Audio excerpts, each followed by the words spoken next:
नमस्कार मित्रों। आज चिंतन में मूल्यवान संपत्ति है समय। समय मनुष्य जीवन की वह मूल्यवान संपत्ति है जिसकी कीमत पर संसार की कोई भी सफलता प्राप्त की जा सकती है। भगवान ने मनुष्य को अपने राजकुमार के रूप में भेजा है और साथ ही समय नाम की ऐसी बहुमूल्य संपदा प्रदान की है कि उसके बदले वह संसार का जो भी सुख वैभव चाहे खरीद सकता है। मनुष्य का समय मनोयोग और परिश्रम के साथ जिस दिशा में लग जाए उसी में चमत्कार पैदा करेगा। संसार के महापुरुषों की प्रधान विशेषता यही रही है कि उन्होंने अपने जीवन का एक एक क्षण निरंतर काम में लगाए रखा है, वह भी पूरी दिलचस्पी और श्रमशीलता के साथ। यह रीति नीति जो भी आदमी अपना ले और अपने जीवन क्रम की दिशा निर्धारित कर ले, वह हर क्षेत्र में सफलता की ऊंची मंजिल पर सहज ही पहुंच सकता है। मनुष्य का सामर्थ्य का अंत नहीं, पर कठिनाई इतनी ही है कि वह चारों तरफ बिखरी छितरी और अस्त व्यस्त पड़ा रहती है। इसका एकीकरण केंद्रीकरण जो व्यक्ति कर लेगा, अपनी प्रचुर शक्ति का परिचय सहज ही दे सकेगा।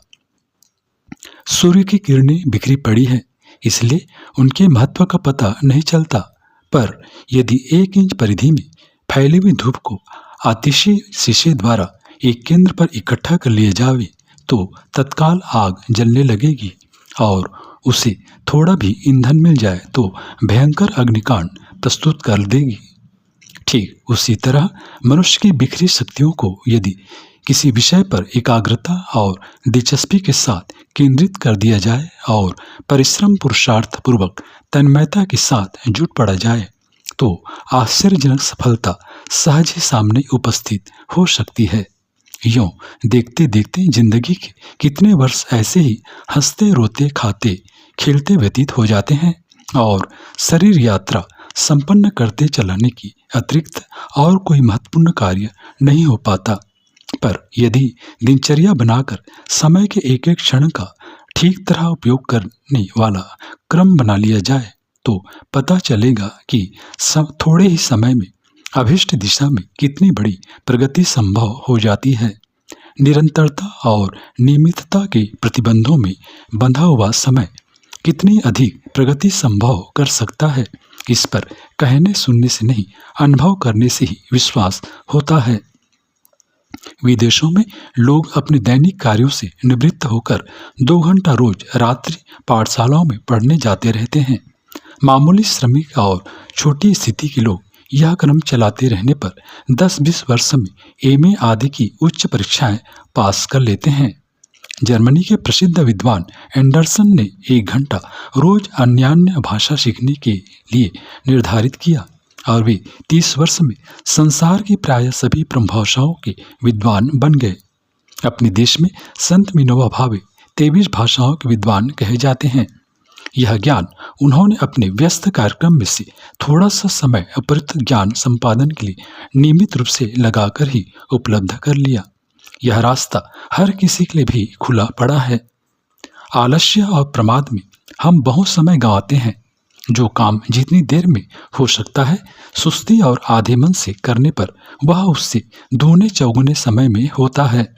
मुस्तैद और फुर्तीला मनुष्य 1 घंटे में दाल रोटी बनाकर खाकर निश्चित हो सकता है, पर आलसी ढीला और मंदचर व्यक्ति उसी काम को अव्यवस्थित ढंग से करते रहने पर आधा दिन गुजार देगा। लोग ऐसे ही ऊँघते सुस्ताते जैसे तैसे करते धरते छोटे छोटे से कामों में अपना सारा समय बर्बाद कर लेते हैं, जबकि मुस्तैद और समय का मूल्य समझने वाले व्यक्ति उतने से समय में 10 गुने काम निपटा कर रख देते हैं। शिथिलता से समय सिकुड़ता और मुस्तैदी से फैलता है।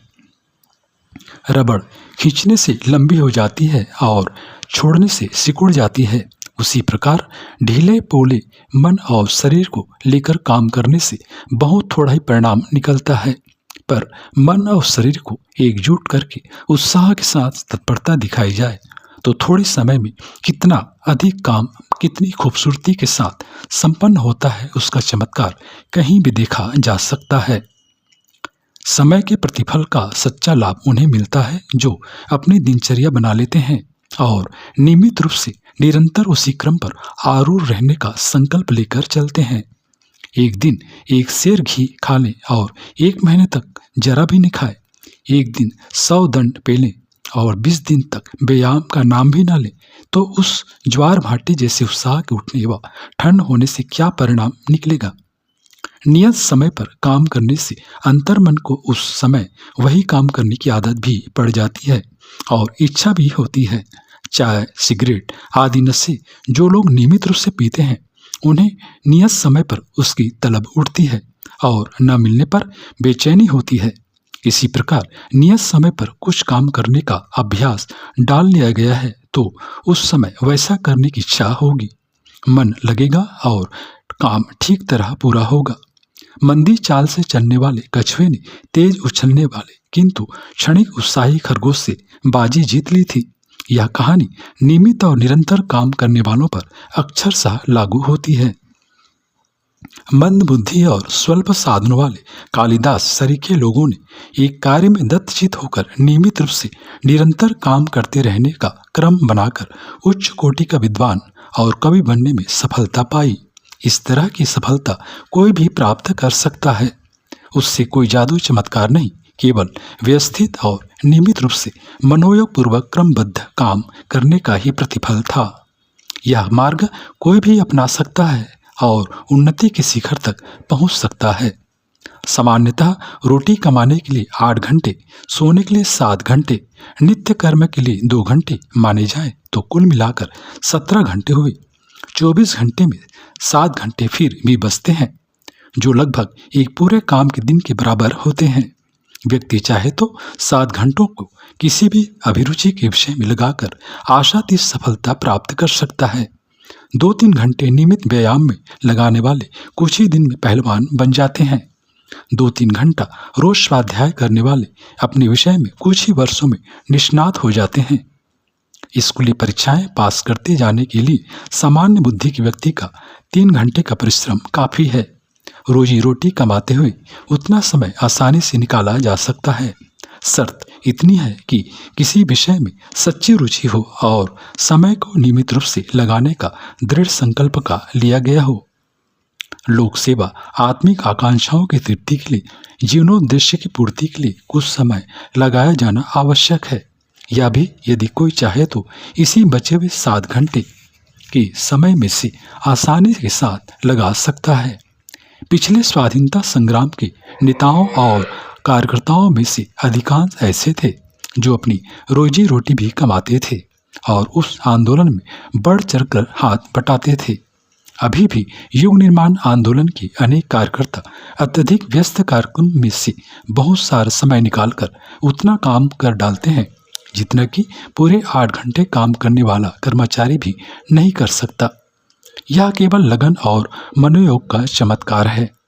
समय सबके साथ, सबके पास 24 घंटे होता है, पर जो उसके सदुपयोग का महत्व समझते हैं और थोड़े से भी समय की बर्बादी को अपनी भारी क्षति समझते हैं, उनके लिए उतने समय में आश्चर्यजनक मात्रा में काम कर सकना संभव होता है। मित्रों, फुर्सत न मिलने की बात का सिर्फ इतना ही तात्पर्य है कि उस कार्य में दिलचस्पी कम है और हल्के दर्जे का बेकार काम माना गया है। जिस काम को हम महत्वपूर्ण समझते हैं उसे अन्य कामों से आगे की पंक्ति में रखते हैं और उसके लिए पर्याप्त समय आसानी से निकल आता है। थकान भी उन्हीं कार्यों में आती है जिन्हें बेकार समझकर किया जाता है। किसान 14 घंटे काम करता है, सो भी एक दिन नहीं जीवन भर। पान और दूध की दुकान वाले 14 घंटे दुकान खोले बैठे रहते हैं, सो भी एक दिन नहीं जीवन भर, पर न उन्हें थकान आती है न ऊब। कारण उनकी दिलचस्पी भर है। यदि हम जीवनोत्कर्ष के महत्वपूर्ण कार्यों में दिलचस्पी पैदा करें तो उसके लिए समय की कमी न रहेगी। नियमितता और व्यवस्था से भरी दिनचर्या बनाकर कोई भी व्यक्ति समय का सदुपयोग कर सकता और अभिष्ट दिशा में आश्चर्यजनक प्रगति कर सकता है।